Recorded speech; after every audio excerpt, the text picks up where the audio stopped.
Hi guys, so in today's video I'm going to show how you can turn some sprue goo into a whole variety of, well, different types of Tyranid terrain.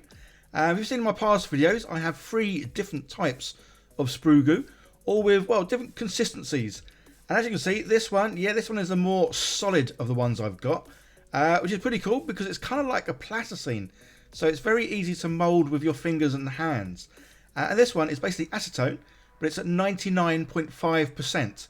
The one I normally use is 99.9 or even 100%. So it's only a few sort of points of a percent, but it's so much difference in the, well, the consistency of it. So this is the one I normally use for, well, gap filling and making panels and all the rest of it. And as you can see, yeah, this one's a lot softer. Although this is relatively new sprues in there, so it will get even softer still. And then this one, yeah, this one is like runny liquid. As always though guys, these things you need to use in a well ventilated area. This last one, this butyl acetate, you really need to use it outside because it does smell very strong. As always, yeah, Google is my friend, so I go there and look for, well, some reference images because I don't really play Tyranids. Orcs are my kind of like go-to creation, or a variety of sort of the old spaceman people. Tyranids, yeah, I don't even have any painted up. Although by the end of this video, I do have one painted up. So there's a whole variety of different sort of shapes, sizes, looks, which is pretty cool. So I'm going to show about 5 or 6 different sort of terrain pieces that can easily be made from, well, good old fashioned sprue goo. And I know this stuff's been around for donkeys, very versatile. So I always like to get some sheets of non-stick, well, grease-proof paper, just because, yeah, this stuff will stick to all sorts. Even this one. Which I sort of call Mark III. Yeah, this will still stick to everything. So using the old greaseproof paper means you can put it down and it's not going to ruin your desk or, well, everything else. So as I say, this stuff is kind of like a relative sort of plasticine. So it is easy to sort of manipulate and move. After about an hour or so, it's starting to sort of obviously cure, dry, whatever term you want to call it. Basically, the acetone is evaporating. So you can sort of use it now with your hands because it kind of has a skin over the edge of it. As you've seen in some previous videos, this definitely gives a very good skin texture. All you need to do is keep manipulating the sprue and yeah, you'll get it. You'll see in this video there is something I make. It's like an alien pod, and that has very much got sort of well, like an elephant skin to it. And yeah, this stuff, obviously, because it is still sprues, we can still use cement glue just to glue bits together. You can use normal glue if you wanted to, but I can't see why. Yeah, cement glue is obviously nice, quick, and does the job. So yeah, this stuff still relatively sort of dry. It's only been about 4 or 5 hours now. So I'm sort of moulding it and shaping it with well, a paintbrush there because I want to get it rounded. I would say this stuff will take at least 12 hours before it fully sort of cures, harden. And I made a load of these sort of, well, they're kind of like teeth. So they are cured and hardened already because I made them the day before. So I made a couple of these, and yeah, it's now a case of, well, leaving them to one side. Whenever you do make things with sprues, there's a lot of gaps in between. So that's why it's good here that I'm actually making, say, 5 or 6 different types, because when one is curing, I can then just go on and start working on the next one. So as you'll see though, with these sprues, yeah, there's a lot of, I started running out basically. So I put loads more sprues in the acetone, but say it does then take at least 12 hours or more for the stuff to turn into, well, this ooey gooey sprue stuff. So yeah, that's why some of the sprues in that acetone hadn't quite dissolved, which is why I have to keep flipping the thing upside down to get the good stuff at the bottom. And I say this stuff, yeah, versatile. You can poke holes in it, you can cut it, you can do all kinds of stuff to this. And when it has fully hardened, then yeah, you can sand this stuff down or even like drill holes normally. But I'm just using this little thing to sort of put some holes in it. Again, I'm very new to Tyranid stuff, but a lot of it seems to be based around, well, the little, say, again, like little alien eggs that are going to sort of like pop out, well, more Tyranids, I guess. So this kind of looks like it's going to be where the eggs were sitting. And these eggs, well, they're just round domes that I've made. These were made with the Sprue Goo Mark II, which is that butyl stuff. Just put it inside, yeah, silicone mould. Leave it for about 2 days is what I normally leave it for. And it comes out, and obviously these are nice and perfectly smooth. So there are a few differences between the 3 different sprues I use. I did the video recently, sort of showing and explaining the videos. So go check that video out so you can see more about, say, the differences.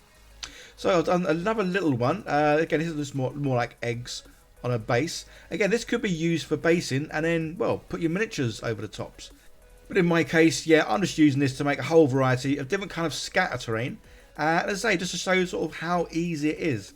So I've started getting a few more tools to use with this stuff. Again, you can't be too precise because once this does hit air, the acetone evaporates, and say this does form a kind of a skin relatively quickly, even though it might be still gooey in the inside. But yeah, using tools, I love doing this. Just spreading out thin lines of the stuff. Just again to make this thing look a bit more alien, eerie, and yeah, and well, gooey. And I love the look of it on the little base so much, I thought I would do it to, well, the bigger base. Although the bigger base, it's on my desk now, and I keep thinking it looks like a cookie. Obviously, once it's painted. But yeah, it does look like a cookie. Apologies for not getting this quite in the centre of the screen. Sometimes I forget I am filming, because I really do enjoy what I'm doing. So yes, occasionally you'll see things, they're off the screen a little bit. So using another tool I got in my little pack, these were by Green Stuff World. I will show them in another video, because there's quite a few tools and they are pretty cool. And then this time, say again, I've made some little shapes out of the sprues. They're relatively sort of soft, so they haven't gone fully hardened. So yeah, you can still, say, make indentations. And in this case, making some lines in them. So it's only a small little bit of difference, but when it comes to painting these, this obviously will show up really, really well. And again, chucking on some more of those little eggs, just because, well, I really like the look of those. So the base on this, yeah, is a bit obviously higgledy-piggledy. So again, using some good old sprue goo. This is sprue goo Mark 1, the normal one. This is like 100% acetone. So this stuff is nice and very easy to sort of manipulate, very soft. And yeah, just sort of making the base a bit more, well, a bit more finished, rather than it looking like 3 bits that I've just glued together. This will hopefully sort of tie them all in. And the other thing I wanted to try, yeah, a balloon. Again, guys, this is all about trying out new things. So do you know you do the old days of making helmets out of paper mache and a blown up balloon? Well, I fancy the idea of doing something similar, obviously a lot more smaller, but I wanted to make like an alien egg, like it was like the top was sort of like opening up. And I thought, well, rather than making it out of solid sprue goo, because, well, that would just that would take weeks or months to dry. Yeah, I thought I'd blow a balloon and then just put obviously the sprue goo around the outer edge of that. Leave it for obviously a day or two. Once it's all the acetone's all evaporated, then yeah, pop the balloon and hopefully have an empty shell. So when I was doing this, it was like, I'm hoping this works because that's the idea. But obviously until you try things, you're never too sure how they're going to come out. But thankfully, yeah, an hour later, and it was starting to firm up. And this is when I thought, well, yeah, this is when I can add more texture to this. Simply by, yeah, squishing it, pushing it. And say this obviously just creases the sprue, or the sprue goo. And yeah, it leaves a lovely texture to it. So definitely animal-like. And, well, first thing I think of is an elephant. It does look like an elephant skin, which is really cool. So again, put that to one side because, well, this is going to take ages to fully dry. Or I say put it to one side. I'm going to actually attach it to a base. So again, this is where I was running out of sprue goo on all 3 different types of sprue goo I got. So yeah, chuck in more sprues. Say, because it takes so long for them to dry, and I needed some sprue goo. Yeah, there's some good stuff at the bottom. Although it is fun watching this stuff sort of turning, because it looks like it's melting. But I've been told that's not the correct term. That's not what acetone does to the sprues. It dissolves them. So even though it looks like it's melting, it's dissolving. Anyway, here, there, or everywhere, I'm putting this stuff on to make the base, just so I can attach my my little balloon cocoon egg. Yeah, using this little helping hand was obviously really, really good. I had that for years. Used it when I first got it, and then it's been sitting in a drawer for well, quite a few years. But yeah, very helping. As the name suggests, it's a helping hand. So yeah, attach it to the base, and then just a case of, well, sort of pushing the two together. Again, this is the other great thing about sprue goo. It does act like an awesome glue. For obviously, as long as you're using stuff that is, or you can use cement glue on, then this will attach things together, which is pretty cool. So as you can see, it's in the background there, drying, curing, whatever. So I can go back to my first things I've made, and yeah, I thought I'd stick these little, well, I haven't got a clue what they're meant to be called, but most of the terrain that I've seen that's got these kind of tentacles coming out of the ground all seems to have these. So yeah, mine's going to have them too. And there we go. So this is now about a day, 2 days later. So it is fairly firm, solid. So these things shouldn't sort of like fall over on themselves. And again, I'm going to stick them on a base just to make it easier to move them around. And then I know they will stand up nice and straight. And again, good old Mark 1 sprue goo to the rescue here. So as you can see now, this is the day later. All those lovely sprues have dissolved. And yeah, I've got a nice big pot full of sprue goo. Which, again, great stuff for sticking things together. And for making awesome terrain. I mean, even if you only use this as this and just chucked it on a base, made a good old mess of it, leave it for a day or two, and then yeah, stick your little miniatures on there. So awesome stuff for doing, well, a whole variety of things. As always though guys, yeah, let me know in the comments anything you want to see me attempt to make or try and make or do with sprue goo. As yeah, I say I've got quite a lot of ideas of what I want to do. It's definitely sprue goo. It does work very well for Tyranid stuff, orc stuff that doesn't need to be too neat basically. You can sort of make relatively good panels and bits from it, but yeah, on the whole, the rougher, the nastier, the dirtier, the grimier the thing you want to make, yeah, sprue goo is definitely your friend for that.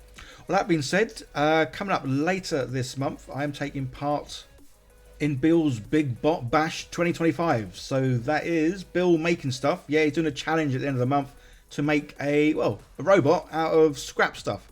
But obviously I'll be making mine out of good old sprue goo. So yeah, more of those teeth. I kind of had, well, made more than I really needed for the those tentacles coming out. So yeah, I thought I'd stick them in around where the eggs go as well, just to make them look, well, even creepier, if that's at all possible.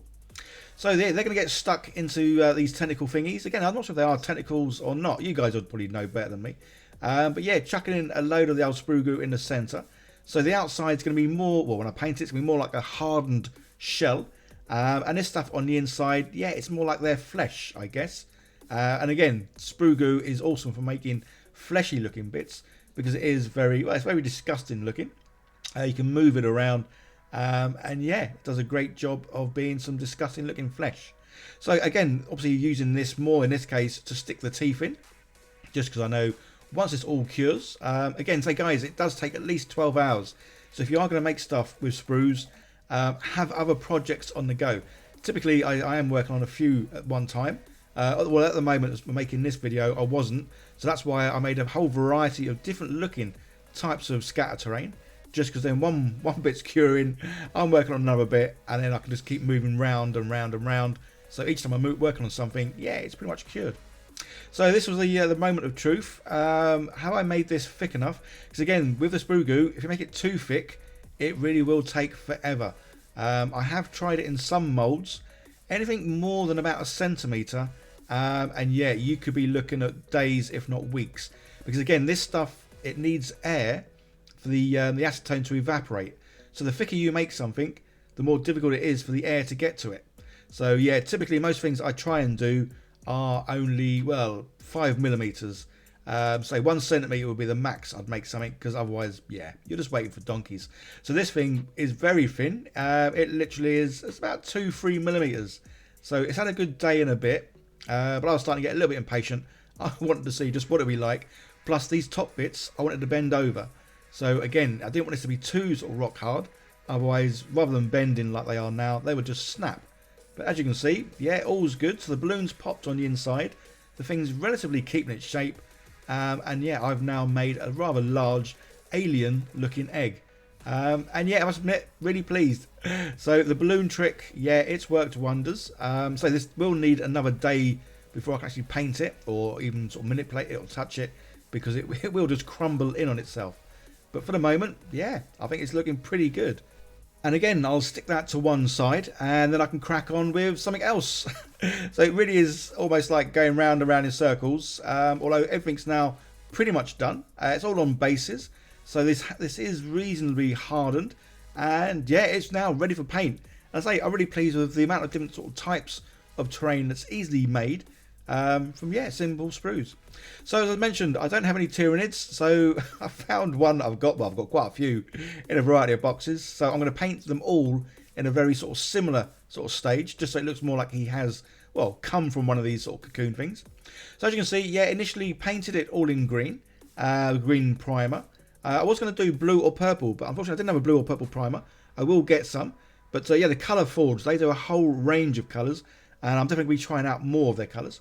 So what I wanted to do is do a light sort of spray over the green with the orange, so you can still see, well, some of the green and the orange together.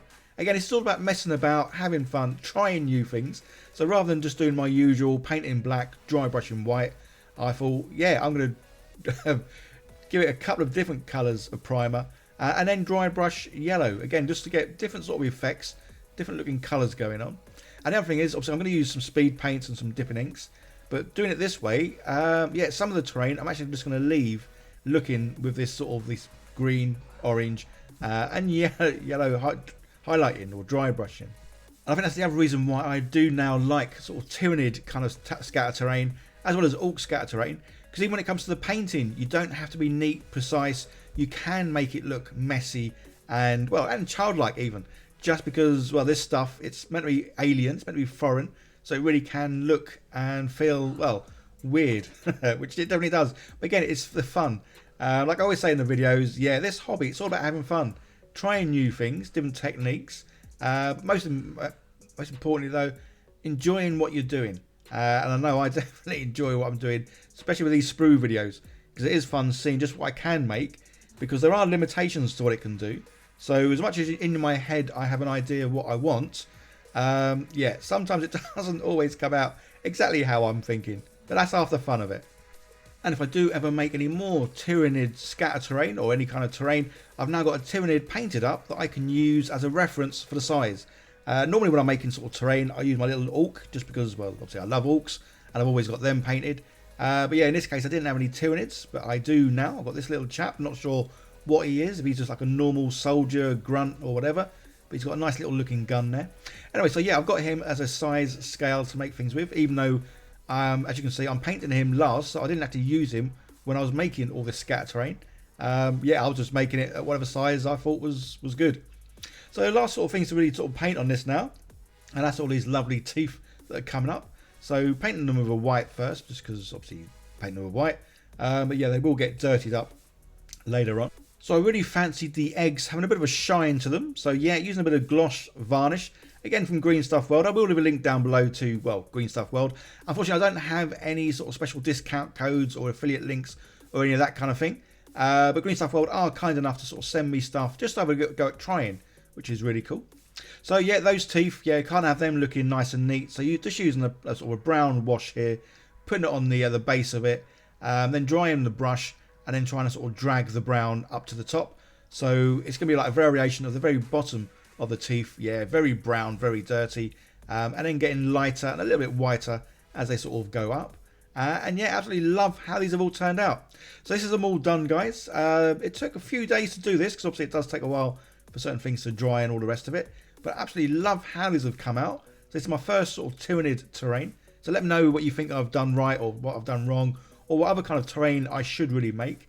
But yeah, for the first Tyranid terrain, I think these have come out really well.